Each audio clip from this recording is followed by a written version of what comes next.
যারা রোজা রাখছে ওয়ালা নাকদিরু ওয়ানা সুমু, যারা রোজা রাখছে কিন্তু আমরা রোজা রাখতে পারছি না। ওয়ানা সুমু ওয়াতাসাদ্দাকুনা, যারা সদকা করছে আমরা চিন্তা করতেছি, ঈর্ষা করতেছি, তথা যারা দুনিয়ার জমিনে সদকা করতেছে আমরা সদকা করতে পারতেছি না। ওয়ালা নাকদিরু নাতাসাদ্দাকু ওয়ায়াযকুরুনাল্লাহ ওয়ালা নাকদিরু নাযকুরু, যারা আল্লাহর জিকির করছে কিন্তু আমরা জিকির করতে পারছি না, তাদের ব্যাপারে আমরা তাদের থেকে, অর্থাৎ তারা যেটা করতেছে আমরা সেটা করতে পারতেছি না। আফসোস করতেছে কবরবাসী।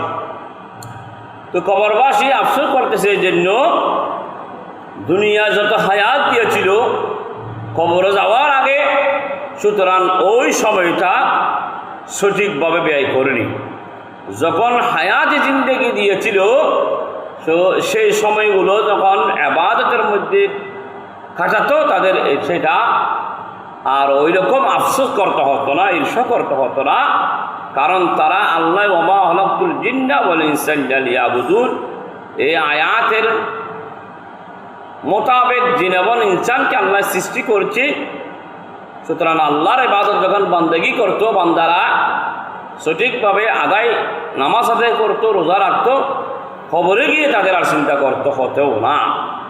এখন কবরে গিয়ে যখন কবরবাসীরা চিন্তা করবে, কিন্তু ওই চিন্তা আর কোনো কাজে আসবে না। কেন?